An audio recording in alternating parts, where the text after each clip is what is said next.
महाराष्ट्र में पहले नासिक के एक आईटी कंपनी में धर्मांतरण का मामला सामने आया, लैंगिक शोषण का मामला सामने आया और अब महाराष्ट्र के ही अमरावती में कुछ ऐसे वीडियोस और फोटोज वायरल हुए जिसमें एक शख्स कई अंडर एज लड़कियों के साथ दिख रहा है और आपत्तिजनक अवस्था में दिख रहा है। पुलिस ने इस मामले में तफ्तीश शुरू की है, लेकिन महाराष्ट्र सरकार कैसे इन मामलों से, इस तरीके के मामलों से निपटने की योजना बना रही है और इस मामले में अब तक इन्वेस्टिगेशन कहां तक पहुंचा है, ये इस पर बात करने के लिए हमारे साथ महाराष्ट्र सरकार के मंत्री नितेश राणे हैं। सर, अमरावती का जो मामला आया है वो आप लोगों के संज्ञान में आया होगा, महाराष्ट्र सरकार के संज्ञान में आया होगा। अब तक क्या कार्रवाई हुई है उसमें और क्या इस मामले में निकलकर सामने आ रहा है? देखिए, ऐसा है कि उसके बारे में 4 अरेस्ट हो चुके हैं, दो को ढूंढने का काम शुरू है। मगर इसके पीछे जो मास्टरमाइंड है उन तक पहुंचने की पूरी तरीके से हमारी कोशिश शुरू है। क्योंकि आपको अमरावती के केस में वो जो एक युवा दिख रहा है, मगर उसके पीछे मास्टरमाइंड कौन है, कौन इन सब चीज़ों को चला रहा है, बढ़ावा दे रहा है, फंडिंग कहाँ से हो रही है। क्योंकि ये सिर्फ कोई फोटो या वीडियो भेजने तक की चीज़ नहीं है, मगर जिसके बारे में हम हमेशा कहते हैं कि गजवाई हिंद के अंतर्गत ये हिंदू राष्ट्र को इस्लाम राष्ट्र बनाना है 2047 तक, और उसके लिए अलग अलग चीज़ें इस्तेमाल किए जा रहे हैं, अलग अलग तरीके इस्तेमाल किए जा रहे हैं। फिर कभी लैंड जिहाद, लव जिहाद, हलाल जिहाद, फिर अभी आजकल में जो सुनाई में दे रहा है कॉरपोरेट जिहाद, हर चीज़ अपना के जिहाद करना है, इस्लाम राष्ट्र बनाना है, ज़्यादा से ज़्यादा हिंदू बहनों की ज़िंदगी खराब करके हिंदुओं की जनसंख्या हमारे हिंदू राष्ट्र में कम करनी है। वही इन सभी का षड्यंत्र है और उसको इस तरीके का जिहाद ख़त्म करने के लिए तो हमको सरकार में बिठाया है। हम जब भी हम चुनाव लड़ रहे थे, इसी बात का तो विश्वास हम लोगों ने हिंदू समाज को दिया कि किसी भी तरीके का जिहाद हम महाराष्ट्र में सहन करेंगे नहीं, और उसी के बारे में कड़ी से कड़ी सजा और एक करारा जवाब आने वाले दिनों में, फिर वो अमरावती का केस हो, नासिक का केस हो, सभी जगह हम देते हुए दिखेंगे। ऐसी मानसिकता वाले लोगों के अंदर ऐसी हिम्मत आती कहाँ से? पहले इस तरीके के वीडियोस बनाते हैं और उसे फिर वायरल करते हैं, इससे कई लड़कियों के, कई जो अंडर एज लड़कियां, उनका जीवन खराब होता है। ठीक है, ऐसा है जैसे मैंने कहा ना कि इसकी प्लानिंग गजवाई हिंद के माध्यम से होती है। इनको जहाँ जहाँ काफिर दिखते हैं, या तो उनको काफिरों को इस्लाम इनको स्वीकारने लगाना है, या तो फिर उसको ख़त्म करना है। इस अगर मॉडस ऑपरेंडी के साथ अगर ये चल रहे होंगे तो फिर ये हर चीज़ वही करते हैं। इसके लिए फंडिंग के लिए बड़े से बड़े लोग इनके पीछे पड़े हैं, हम पीछे खड़े हैं। जैसे एक बार मैंने फ्लोर ऑफ द हाउस में ये विषय रखा था कि लव जिहाद के लिए इनके पास मेनू कार्ड है।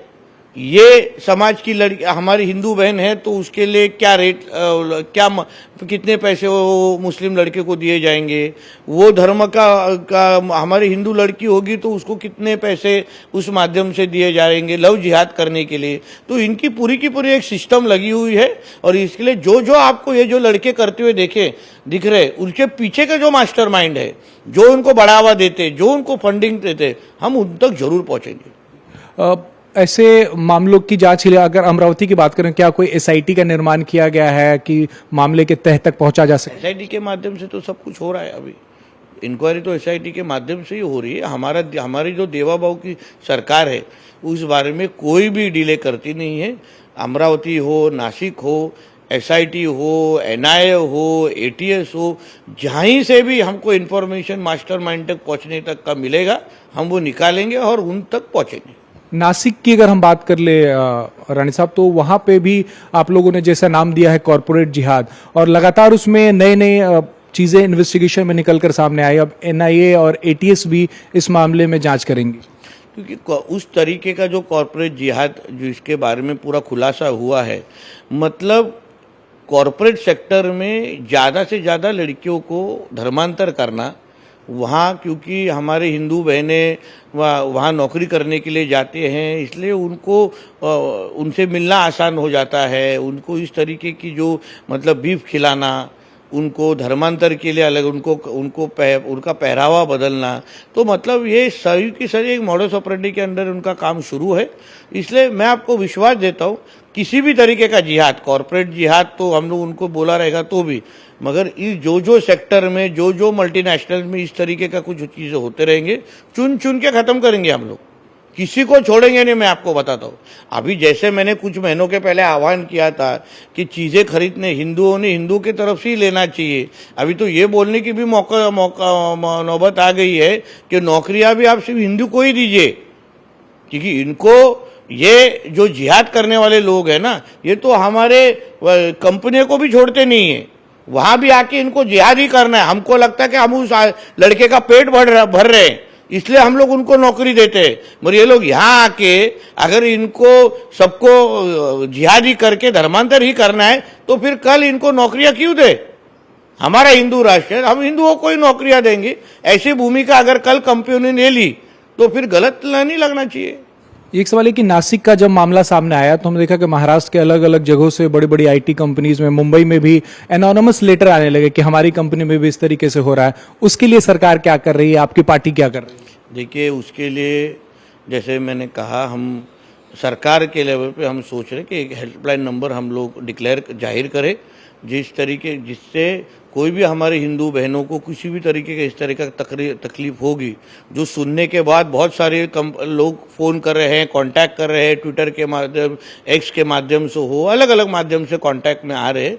हम उनको वही बोल रहे हैं कि आप सरकार के टच में आ जाइए, हम आपको मदद करने को तैयार है, हम आपको ताकत देने को तैयार है। आप एक बार हमको संपर्क कर देंगे तो आगे की चीज़ की जिम्मेदारी हमारी है।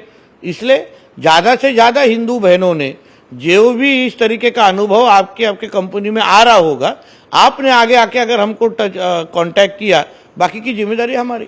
अमरावती वाले मामले में भी पुलिस अपील कर रही है कि जो पीड़िताएं हैं वो सामने आए और पुलिस से संपर्क करें ताकि केस मजबूत बन सके आरोपियों के खिलाफ। देखिए, इस तरीके का जब भी केसेस होते तभी लोगों ने भी हमको मदद करनी चाहिए। सहन नहीं करने की भूमिका अगर लोग ले जनता ले ले तो फिर बाकी सारी मदद हमारी हिंदुत्व सोच की सरकार आपको करने को ही तैयार है, देवा भाव करने को तैयार है।